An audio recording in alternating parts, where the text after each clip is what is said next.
Hi, I'm Jody. And I'm Allison. And you're listening to the Blume Saloon. It's a Judy Blume book club. That was like the best we've ever done it. We're professionals now.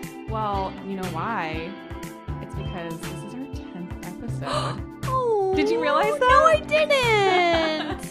Aw. We've made it so much farther than we ever had imagined. Double digits. And I'm having a beer to celebrate. Woo, I'm not. But drink it up. Yeah, I'll drink 2 for you. Ooh, okay. And a 3rd for your baby. Oh, perfect. Pour one out. That is no. Let's cut that. No. That's not what I meant to say at all. I forgot pouring one out is not a fun thing. But maybe if you pour it on my belly. Yes, that's what I was envisioning, like a celebratory pour. Oh, more like a champagne like celebration. The iconic photo of. Is it one of the Kardashians with the champagne on the butt? Yes, it's Kim with the glass on her butt, the flute on her butt, and she's popping it with her hands, and it's going over and going into the flute. It's the best photo. Can you recreate that on your belly, though? Oh, my God. You might have to hold the champagne behind you with an awkwardly extended arm, and then the champagne will go backwards over your head to your front, and then land on a glass on your belly. Or it could be a maternity photo. And James could be holding the champagne and the flute can just be sitting on my belly. And then it's kind of also like a metaphor for the whole situation. Wait, how so? Because it's the champagne shooting out and into my flute. You know what I'm saying? Your flute. Into my flute. That's such a nice term. Did you just make that up? Yeah, that just off the top of my head. Wow. These things, they just come to me. So, I'm getting my flute waxed tomorrow.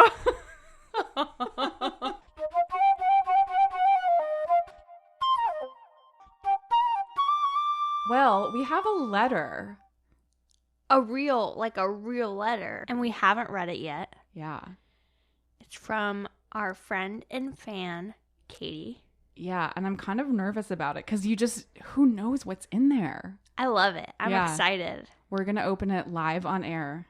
Right now. Should we do it? Let's do it. Okay, do it. Do you have it? No, where is it? It's behind you. It's on the table. Oh. Okay. It's to Jody and Allison in the Blume Cocoon, which is in Oakland, California. Ooh, there's washi tape. Wow. What? There's a picture. Peeking out of a folded piece of paper is a corner of a photo. Allison is now slowly revealing the contents. She gasps in surprise. Okay, number 1, this letter's in Comic Sans. Number 2, there's 2 photos, one for you and one for me. Wallet-sized, like a beautiful, old-timey glamour shot-ish photo of our friend Katie wearing a light pink Minnesota sweatshirt. With the sleeves rolled up in that perfectly 80s French cuff. It's so good, and she's just looking off into the distance. And cherish that. We're going to post forever. this online for the world to see. Yeah, I think it definitely needs to go on the Facebook page. Okay, I'm going to read the letter. Yeah. Dear Jody and Allison, I'm writing you from the Mall of America in Minneapolis, Minnesota. I'm in town visiting friends and thought it would be positively un-American if I failed to make a pilgrimage to the Great Mall. When I arrived, I started walking around and listening to my favorite podcast, The Blume Saloon, obvi. However, when I looked at a map and saw that the mall was home to a Margaritaville franchise, I hit pause and made a beeline for the restaurant so I could hang out with my podcast pals while having a drink inspired by the legendary music and lifestyle of a singer, songwriter, and best-selling author, Jimmy Buffett. I was going to say, I hope she doesn't leave out best-selling author. Oh my God. This is amazing. Oh my God. The Blume Saloon in a Margaritaville. It's happened. We have arrived. Yes. 10th episode, baby. Afterwards, I headed to the food court to dine on Panda Express. I love Panda Express. And look for stomps, loadies, and jocks. Enclosed, Please find a photo I had taken at Professor Bellow's old-time photography as a souvenir of my time at the mall. Most sincerely, Katie. Can you just imagine her sitting in Margaritaville listening to the happy tunes of Jimmy Buffett While surrounded also by listening to us. Yeah, like a mashup. Wasting away again. Hi, in the Blume I'm Head. Jody. And I'm Alison. That was really good. Oh, Um, I'm so happy right now. That was Yeah. a beautiful letter. It was more than I ever expected. And that was a treat. Thank you so much, Katie. Ugh, what a way to kick off our 10th episode. We've got chapters 21 through 25 today. Mm-hmm. A few things kind of blew my mind. Well, as I was reading it, I was wondering, oh my God, I wonder what Alison's thinking right now. She's probably shocked, somewhat appalled, somewhat saddened. Yeah, I was writing a lot of things in all caps. So there's a lot of all caps in my journal. So we've got some great characters. Most everyone we've met before, but we dive a little bit deeper on some of these characters. So, of course, we've got Davy, our lead. We've got Mom and Jason and Witsy, Uncle Walter and Aunt Bitsy. Jane and her family still feature heavily. You know, we open on Davy in the bath. Yes. So we've got Jane and her fam, her dad, Bud, Dude. Dr. Albertson. Bud is a piece of work. Whew. We learn a lot about this old man. We've got her mom, Brenda. Jane's sister, Linda, who is either fat or pregnant. So Davy can't figure it We out. still don't know. And Howard, her husband, and her baby, Robbie. We've got Ted and Reuben. Yeah. From school. Yeah. Boys from school. And Wolf. And Miss Ortiz. Mm-hmm. Willie. That's all I'm going to say. Yeah. That's all I'm going to say about these characters, Jody. Okay. Tell me about chapter 21. I will.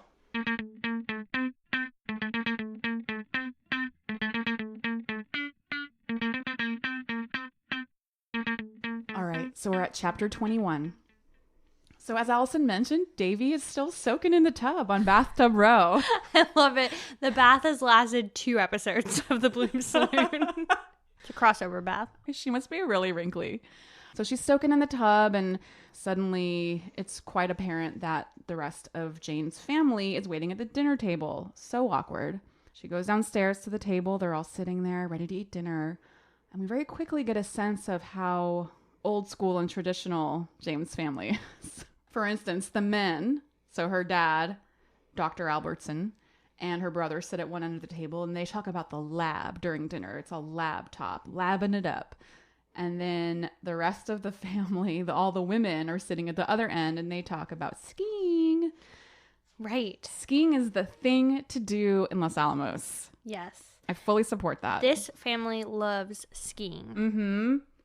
And it's 1981. So can you imagine the outfits? So good. The outfits, and I could not stop thinking about all the ski movies that came out in that era. Yeah. So good, yet so bad.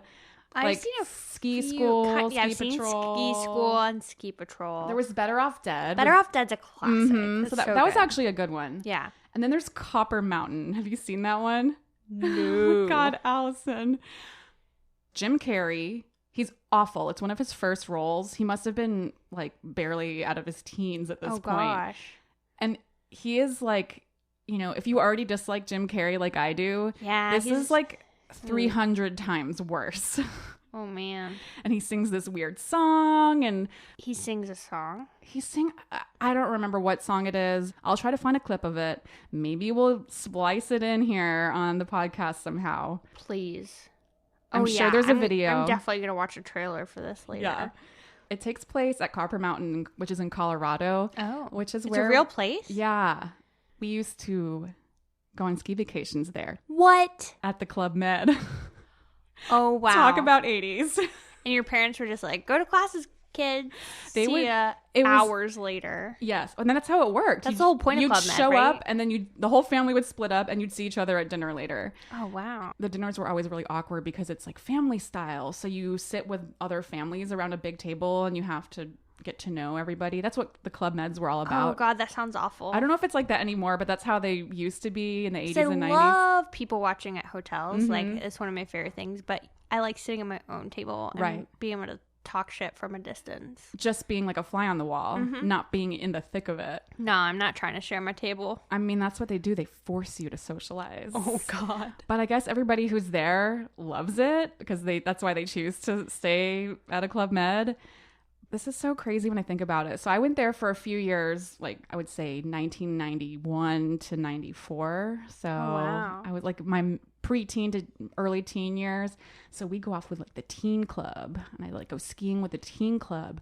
But then the instructors were always these like, I would say early to mid 20s, like handsome blonde men. Oh. And there were no boundaries at all. Like they would invite us from the teen club up to their room, which was basically like one of the hotel rooms. That's where they lived. And we'd watch ski videos and they would give us beers. Yes. Oh, that is scandalous. In the teen club at Club Med. That is like an 80s teen movie. Mom, if you're listening, I'm sorry I never told you this before, but it did happen. And we would watch fucking movies like fucking Copper Mountain. Oh, wow. So yeah, back to the Albertsons. But the mom doesn't ski. Oh yeah. Just Dr. Albertson and the girls. Yes. And speaking of Dr. Albertson, that's how they refer to him within the family. He's Dr. Albertson. I had a friend that lived in Alabama. And I went to visit him and his family once. And the mother referred to the father as like Dr. Mason. And I remember being like really freaked out by that. That is so strange. She'd be like, oh, Dr. Mason's going to be over here doing this or whatever, you know. It was probably like, he's in his study, you know. Right. And I was like, that is the most old school thing And was he ever. a medical doctor or just No, a he was PhD, a PhD doctor? Just like Dr. Albertson. Yeah. Well, it makes me think of all the different titles you can have. Like, technically, if you're a lawyer, you can go by Esquire. Oh, yeah. When James is feeling sassy. He goes by Esquire. Although... He got mad at me for telling all of his secrets on the air. So that's the last thing I'm going to say for a little while. I'm sorry. So when dinner's over, Dr. Albertson says, very nice, Brenda. Ugh. Gross. And disappears to his study, just like you were saying. Yeah, doesn't clean up, doesn't do shit. Everyone's left to do the dishes. And I guess when you get a PhD, you don't have to clean up anymore. Right. And then later that evening, Ted and Ruben show up with a secret stash of vodka. Yeah, hidden behind a tree. They're like, let's go, girls. We're going for a walk. Mm-hmm. At 8:30 p.m. Yeah. To me, that seems so late now for like guys. Really? Yeah, for guys to just show up. I thought you were going to say early. Maybe because I don't leave the house much past 8. It seemed late. But I guess when you're a teen, it doesn't. Yeah, I mean, that's kind of when your night's really getting started, I would think. Yeah, I guess that's right. Saturday night. Yeah, they take turns swigging the vodka. Mm-hmm. And I took a note. Even coneheads like to party. I like that. And I like that also Davy refers to it as booze. Booze. It's just booze. Yeah. She's not into booze. She's not into booze. She remembers the time she drank beer that one time until she got sick. And we realized she's already been there, done that. You know? Yeah. She's like, that's not for me. Yeah. I think she might prefer weed more. That has not been mentioned, but I can definitely see that. I think if it were now, she'd be like, I like weed, but I don't like beer. Mm-hmm. So the four of them take a walk, and the only place they can really walk to is downtown, but there's not much open. Yeah, there's I like think a we really, Pizza Hut. Yeah, in the movie theater. In the movie theater. So we learn how small downtown is. I love the note of how Davy keeps her hands in her pockets so that Ruben won't try to hold her hand. Right, while Ted and Jane are like nuzzling and drinking. They're nuzzling and guzzling. Oh. I want a t-shirt that says that. No. I bet that's what people say about Margaritaville. Nuzzling and guzzling. Nuzzling and guzzling and Margaritaville. Oh, that's so awful. That just reminds me of Fugees and Funyuns. Fugees and Funyuns. So they all go to the Pizza Hut. Jane and Ed are still nuzzling guzzling the whole way. They split a pizza and a pitcher of Coke, which makes me want a Coke right now. For $8. Yeah. Like, they're counting their change in their hands. That blew my mind. Yeah.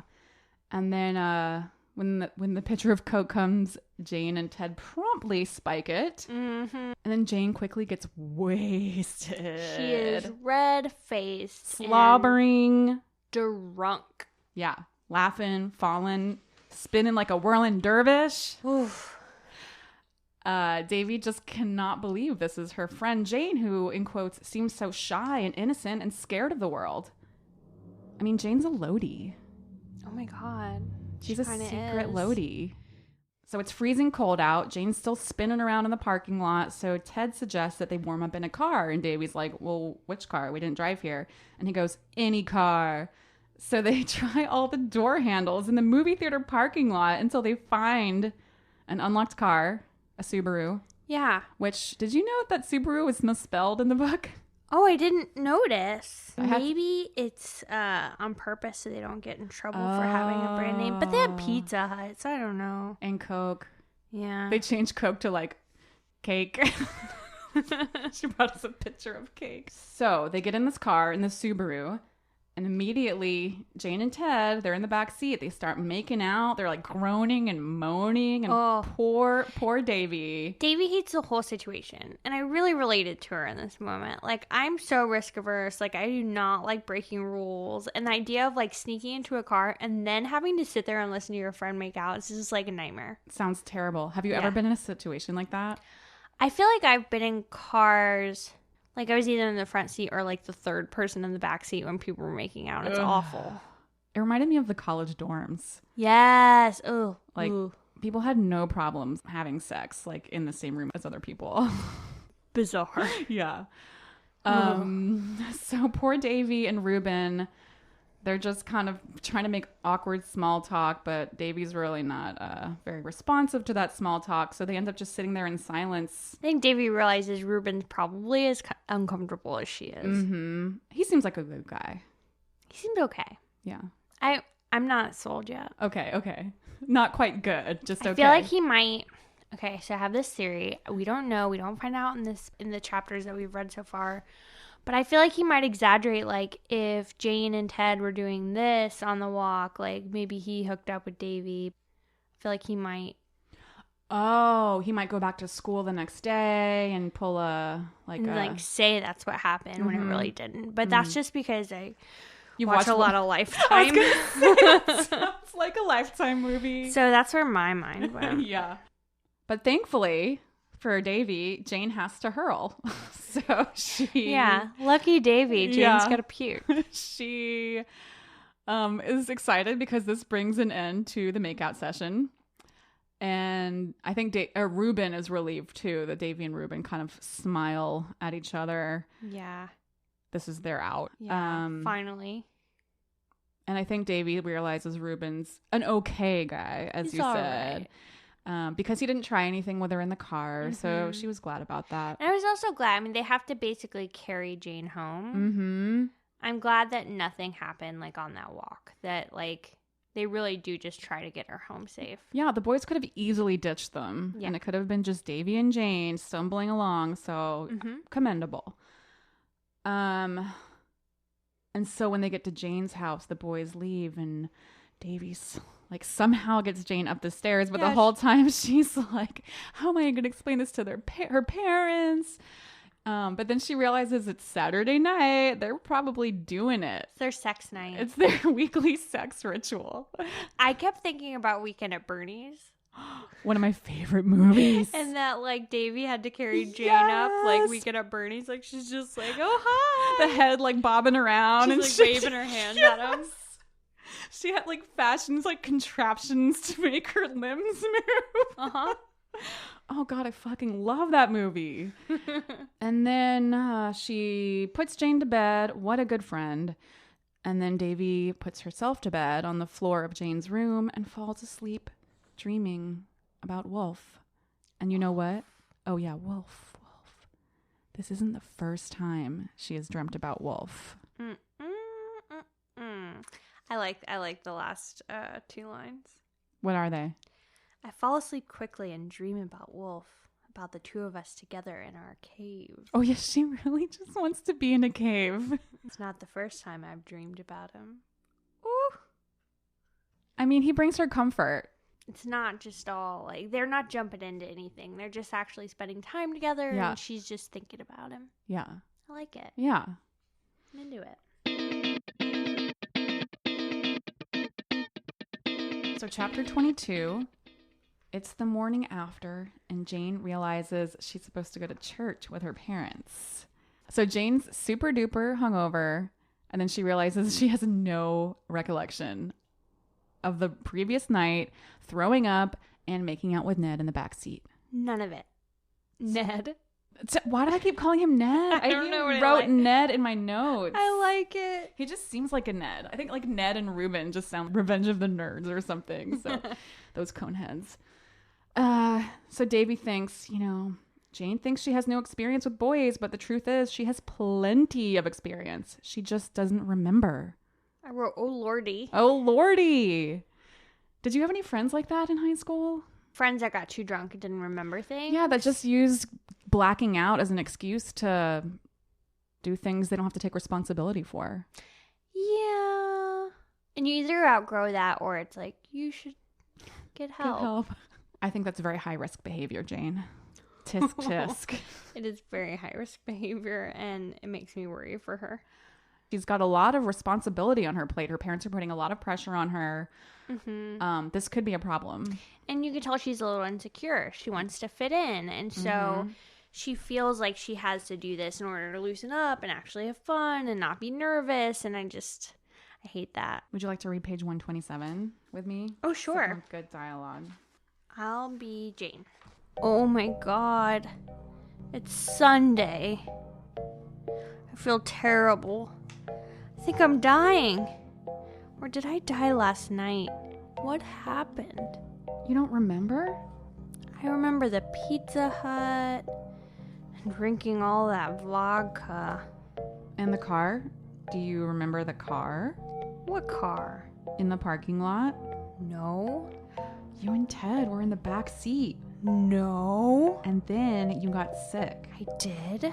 Come on, Jane. You must remember. No, I don't. You shouldn't drink. I drank too much. That's all.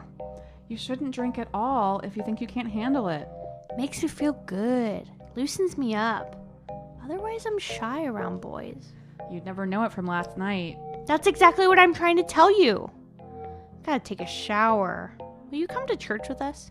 I don't think so. Please, Davy. I can't stand the idea of being alone with my parents this morning. As a friend. Do it as a friend. Oh, all right. Thanks. I won't forget this. I have to apologize to Davy because I just read her part as being like the biggest stick in the mud, lame-o friend.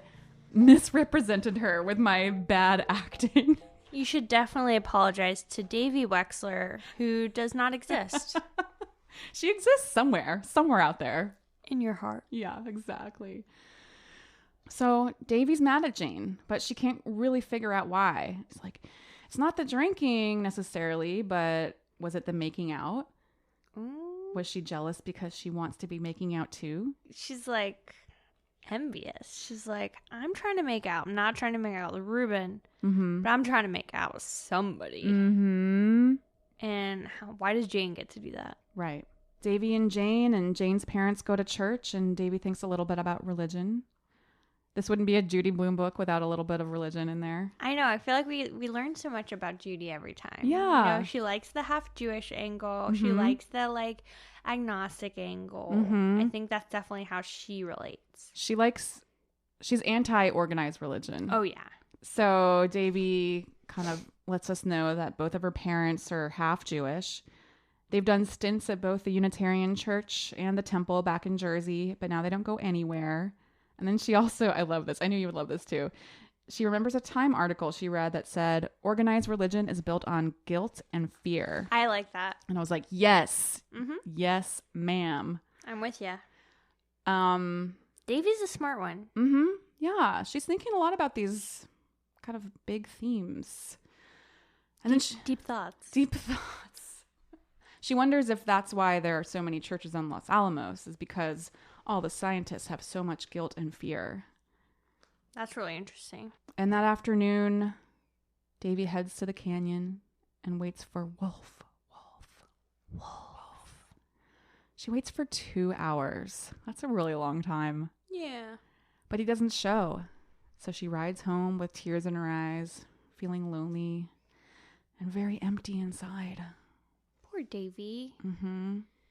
She's just really going through a lot. She doesn't have a lot of support. I wondered if she's confusing like a physical connection with an emotional connection. I think that's probably right. Mm-hmm. Well, I think there's some confusion there, but also, I mean... And she's also a teenager. She's a horny teenager, so you can't discount that. Horny teen. Yeah. Horny teen! Horny teen! Oh, jeez. Chapter 23. Please. Davy asks her mom if they'll go home for Christmas. Her mom's like, what? I thought you got it. We're staying through the school year. She drops a bomb. Yeah, it's shocking that Davy is not aware of this yet. It's like, well, I think everyone's kind of tiptoeing around it. Mm-hmm. And so they're staying for the whole school year. Davy's like, what the fuck? Why has no one told me? And her mom says, well, don't you get it? I'm not in any state to be going back there, especially for Christmas. Mm-hmm. And so, well, Davy says if they're not staying, she wants to ski. That really got me, that's what she was concerned about, if they were staying for Christmas. And Mom says, okay, we'll chat with Witsy about that. And Witsy... Oh, wait, can we also note that before she says she wants to learn how to ski, she asks her mom if she can stop eating bran. Oh, yeah. She definitely doesn't want to eat that shit that Bitsy's feeding her anymore. So she's got this really, like, tough blow to her, but then she's just trying to, like... She's like, bran, get some skiing, wins in there bran, somewhere. Skiing. I want to eat bran and I want to ski. Her priorities are in order. Yeah. And you know what Witsy says? Specifically, Walter? What? Hell no. Number 1, it's dangerous. Number 2, it's expensive. Number 3, it's overrated and trendy. Speaking to Walter from the future, skiing is still here. Oh, yeah. It was not a trend. No. So, yeah, I have this little quote that I want to read. I feel frustrated, unsure of what Walter has just said. Walter twists words and confuses me. It's impossible to argue with him and win. So I shout, damn it! And Walter says calmly, let's keep emotion out of this conversation. Let's hold it to logic, pure and simple. And when you're a teenager, let me tell you, nothing is logical. No. That's how my dad used to argue too. Oh. And we like went at it with each other, and he came it from that pure logical point of view, and I was just pure emotion and butting heads. It's tough. Of course, Bitsy knows a family where like a daughter was paralyzed and became a vegetable after she was skiing, because all she knows are like those horrible stories. She reads like the worst stories and like knows like the worst things because she's just totally paranoid. Worst case scenario all the time. So that's chapter 23. Just a really frustrating chapter. And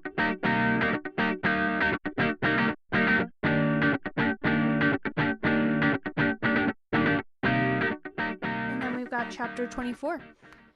Davy is loving the candy striping. She's having a great time.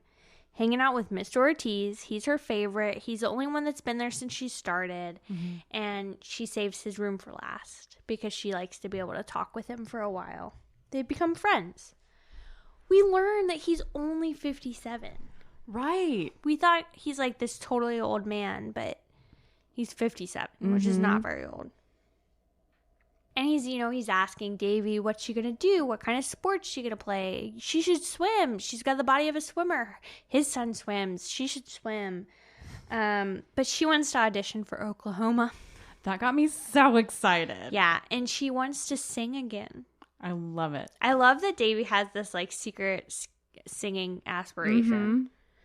But today, on this day that we find Davy, the door's closed. So she knocks and she lets herself in. You know, Davy's kind of worried. She's like, why is the door closed? And he says, why don't you meet my son, Davy? This is Martin. Guys, who is Martin? Wolf. Oh my God. Wolf is Willie Ortiz's son. What a mind-blowing revelation. And he's acting as though he's just meeting Davy. Like, this isn't like his friend Tiger from the canyon. And like, who knows, like, where did Wolf come from? Is that his made-up name, or is that like a family name? Like, who is Wolf? Oh, I have so many questions.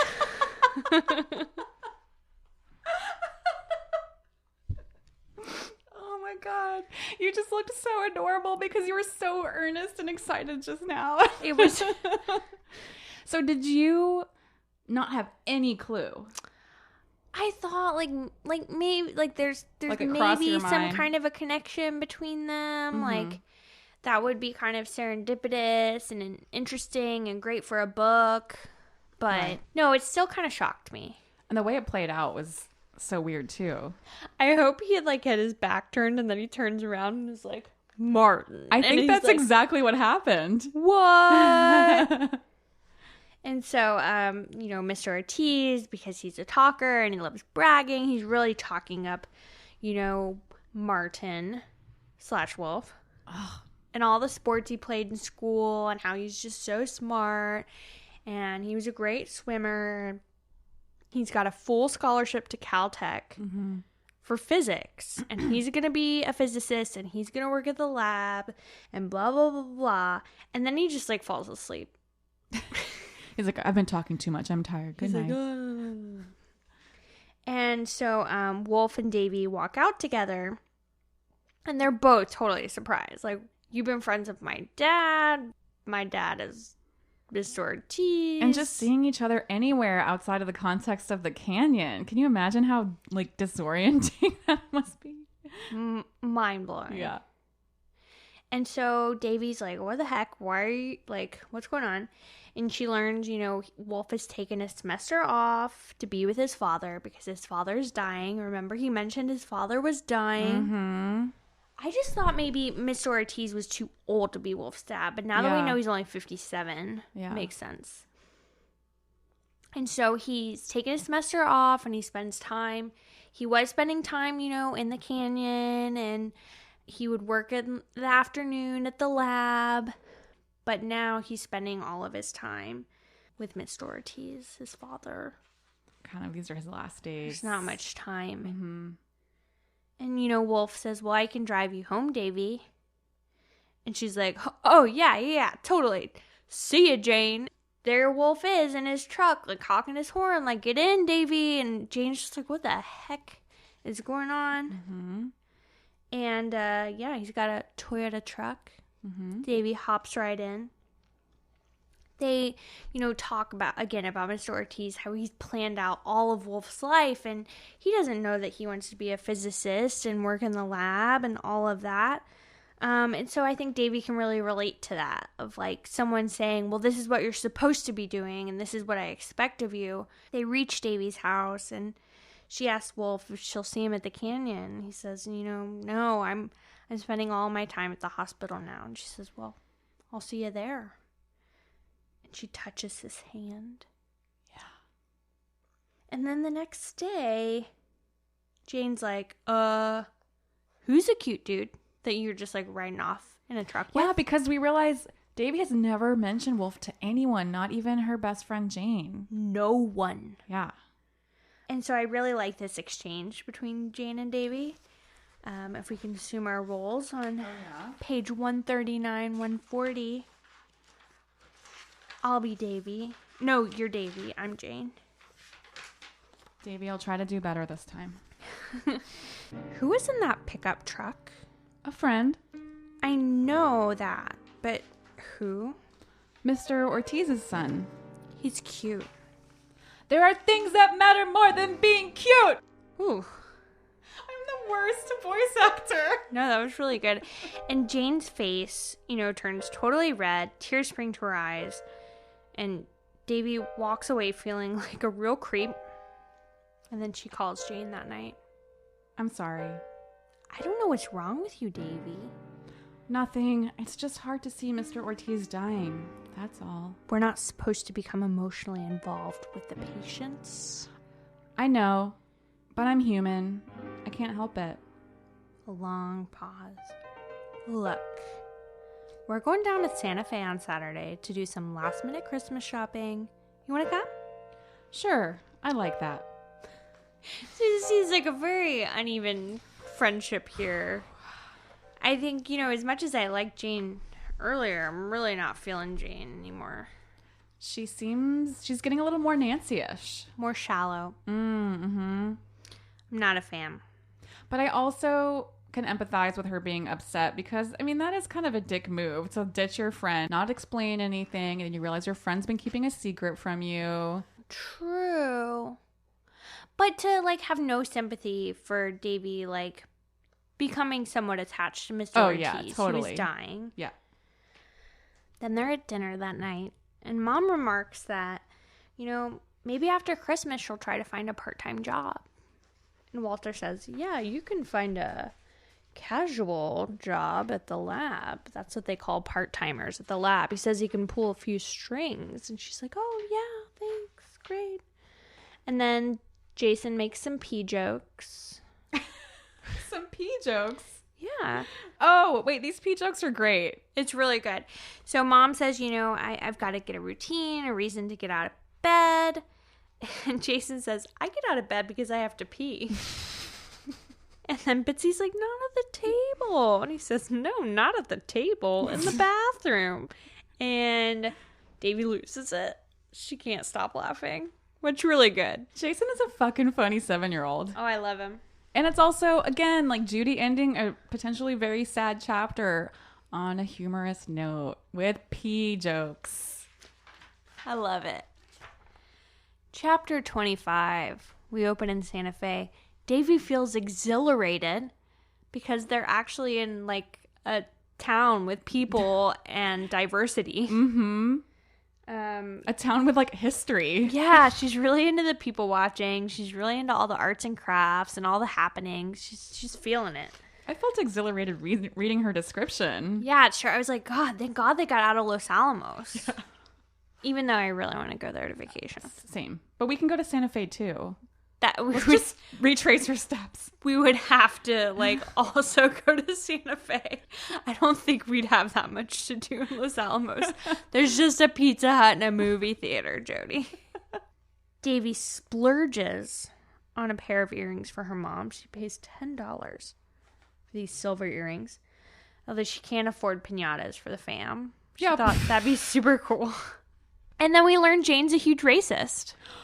Oh my God. Yes. Okay, so just a couple minutes ago, you said you weren't really liking Jane, and I was sympathetic to her. I forgot all about this part. So yeah, I don't really like Jane very much right now either. She's awful. So yeah. Jane and Davy branch off from Jane's family, and they pass a group of, Hispanic guys, and Jane is like, oh my God, don't look at them. Don't talk to them. Don't say anything. Oh my God, I'm so scared. Oh my God. And Davy's like, what the fuck? What are you talking about? And she's like, they're going to rape us. Spanish boys love raping the Anglos. They're walking down the sidewalk, broad daylight, mind you. Jane clutches Davy's arm, and Davy says, what is it? It's actually in the book. In my copy, at least, it says what it is. What? Yeah, does your... Oh my God, mine does too! What it is. I just noticed that. Oh my God, let's start over. Okay. What it is. They're Spanish. So? Don't look at them. Look away. Look across the street. Jane. Do you know how high the rape statistics are in this town? No. High. Nobody's gonna rape you in the middle of the afternoon in the middle of the town. Don't be so sure. And then the boys pass. You see? Didn't I tell you? What? Didn't you hear them? Hear what? Hear them what? Make those sounds. No, I didn't hear anything. I don't think they even noticed us. They're all like that. They're all out to rape Anglo girls. Jane, that is one of the craziest things I've ever heard. You're new around here. You don't understand. And then Davy says, I think of Wolf, and inside my head, I say, no, you're the one who doesn't understand. And then they just keep shopping. That's crazy. Yeah. What it is. It does say what it is. What it is, Jane. And so they keep shopping after this totally bizarre exchange. And Davy buys a computing for fun book for Walter. Interesting that she was so quick to buy a gift for Walter when he sucks so hard. Mm-hmm. She buys a leather marble pouch for Jason. Sounds awesome. I think, yeah, we would probably use it for dice. Mm-hmm. So. And then they go to a store called Doodlets. Yes, with And all the cats. It's a cat-themed store called Doodlets. Couldn't make this up if I tried. It's like my dream Yes. store. If I owned a store, it would be called Doodlets, and it would have cats. So We'll find it when we go to Santa Fe. so excited. And she gets a gift for Bitsy there, Mm-hmm. an oven mitt. Mm-hmm. And she gets a gift for Minka. She gets Catnip. some wrapping paper. Oh, and a Catmobile for Jane. Even though Jane's a fucking racist. Yeah, I'm getting her presents. Cat presents, especially. And then she spots this candle with a New Mexico sunset on it. And she remembers, in 5 wicks, she remembers that her dad loved themed candles and he would light them on special occasions. And so she buys it. She says it's her, her secret gift for her dad. Made me sad. That's so nice to have just to have something that you can hold and think of your dad. And I'm sure she'll light the candle and remember him each time. That is nice. But also very sad. But also sad. And they head back to the car, and someone's tagged the car. Los Alamos sucks. Oh my God. Because they've seen, this sticker for the lab on the car, and they knew. And so, obviously, they knew that this family is a racist piece of shit.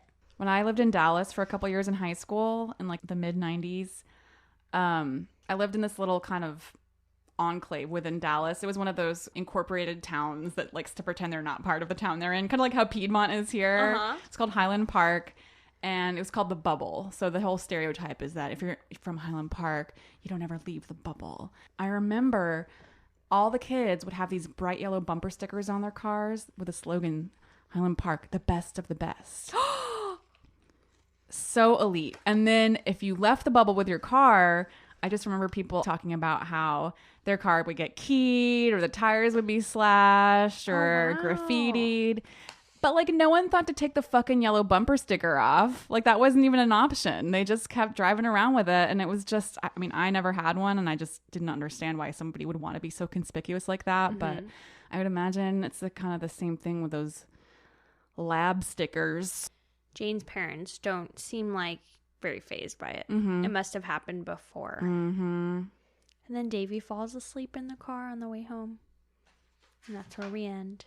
I wonder if she's dreaming of Wolf. Definitely. Definitely dreaming of Wolf. So that's what we got. Oh, wow, that's it. Yeah, an interesting few chapters. We've learned a lot. We've learned Jane and her family are racists. And we've learned that Wolf is actually named Martin and that he's Willie Ortiz's son.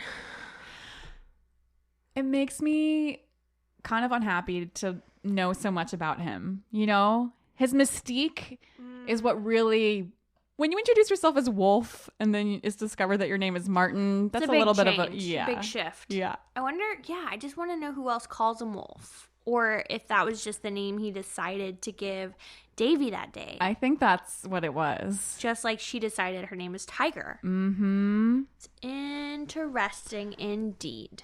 And then the fact that his whole trajectory in life is to end up at the lab as a division leader. Yeah. That's a fucking bummer too. He's human.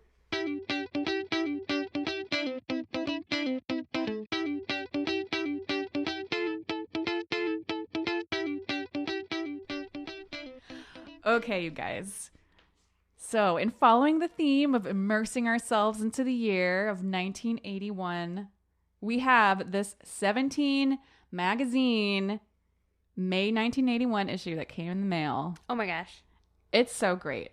So I looked at this cover. First of all, it's this cover girl who looks exactly like Phoebe Cates. I thought it was Phoebe Cates. Who is it? It is a model called some Kuzi. I don't know. Just Kuzi. Just Kuzi. Okay. But she's super cute, and she really has a cute. cat on the cover, which I imagine looks just like Minka. Oh yeah, Minka from Tiger Eyes on the cover of 17, Yes. 1981. So I had a great time looking through this because, I mean, I don't know about you, Allison, but I used to read 17 religiously. Oh yeah, I had a subscription. It's a very different 17 magazine than we remember, probably from the 90s and early tell me 2000s. more. It's just super fucking boring, first of all. Hadn't gotten like a little bit of edge yet. They just didn't have any like feature article, you know? They had a couple like bits about celebrities and like how to be a model and stuff like that. But really, it was just a lot of patterns and how to sew a cute dress and so they deodorant hadn't ads. realized that girls have brains yet. Well, and that's the other thing. There's a lot of college talk too. And I remember when I was reading 17 magazine, it was much more geared towards high schoolers. Yeah. And so I think this, I don't know, I guess their demographic changed. And I don't know, the ads were pretty interesting. Everyone is super duper tan. This is like the era of like being brown as fuck. I see some feathered hair. Yes. And really orange tans. Yes. It's funny comparing this to the teen magazines we read from Margaret's era, from the early 70s. Back then, it was all the ads were full of, you know, that pseudoscience. And we read a lot of those. A lot of pamphlets. But these ads are all about being touched by men, basically. Like, look at this ad. It's a grid of 3 women with beautiful hair, but then they've got this disembodied man hand reaching out from, like, the camera view and, like, basically grabbing their faces. I hate that so much. It's for a hairspray called Adorn Soft Hold. What's the headline? Come on, touch it. Definitely Definitely post that one. Get that out of here. But there's a lot of ads like that. It's all very man-centric. How to get that man to touch you. And then I think my favorite part of this magazine was all the black and white classified ads in the back for fat camps. Tons of fat camps. Ads for how to be a stewardess. Not even like job placement ads for how to be a stewardess, but ads to send $5 in the mail to get a pamphlet on how to be a stewardess. What? Are there Barbizon? Is there a Barbizon? There's Barbizon. Oh, so many Barbizons, like multiples. Oh, man. All sorts of like fashion colleges. And then there's the one where you like draw the little bear. Turtle? This one's the bear. Ah. He came pre-turtle. And then just a lot of weird like courses that you send away for, study remotely, and then weird camps that I feel like if you sent your daughters to one of them, they might not ever come back. Oh, gosh. But I did find a really great quiz. And I thought this was very appropriate because we're reading this magazine. How many years later is this? 36? Okay. Thank you. The article is entitled Future Nostalgia. Whoa. What will today's teens reminisce about in 60 years? Take this quiz and find out. Let's see how accurate it is 36 years later. Right. What are we reminiscing about? So number 1, define Bee Gees. And all these are like jokey answers. So A says the abbreviation for the terrible plague that devastated teenage girls in the 1970s. B, a cry heard often during the killer bee invasion circa 1986. C, a trio that sang radio jingles, often appearing on the Lawrence Welk Jr. show. Once at a grandparents, when I go over to their house, they'd be like, "Oh, kids, like, gather around. We're going to watch Lawrence Welk." And I'd be like, this is horrifying. Lawrence Welk and like all the waltzing couple dancers with like bubbles. There's a lot of bubbles. That's what I was just going to say. I feel like there's a lot of bubbles. And Siamese cat. Aren't bubbles an aphrodisiac for you? Yeah, I mean, bubbles are an aphrodisiac for me, so... Here's another one. What was the fate of digital clocks and watches? A. They were replaced by an antique clock featuring moving hands. Okay. B. They became extinct except for the most famous digital of all, Big Ben in London, renovated in 1982. C. They became obsolete. The ability to know the correct time is now part of our genetic code. I mean, oh my God. Basically like having an iPhone now. Oh God, it's kind of true. People, I don't think people know how to tell time anymore. They just look at their phones.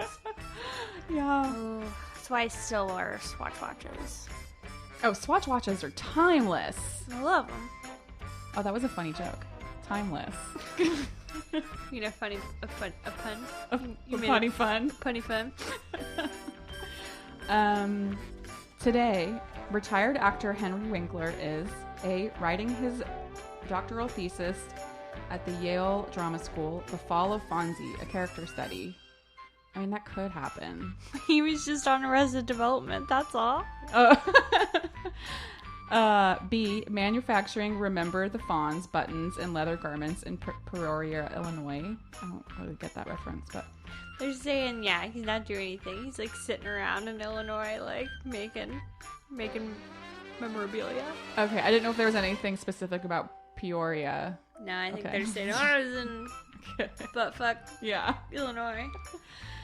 C. Making a cameo appearance in the film Spaceport 2011. Number C. I mean, could. Letter C. Yeah. Number letter.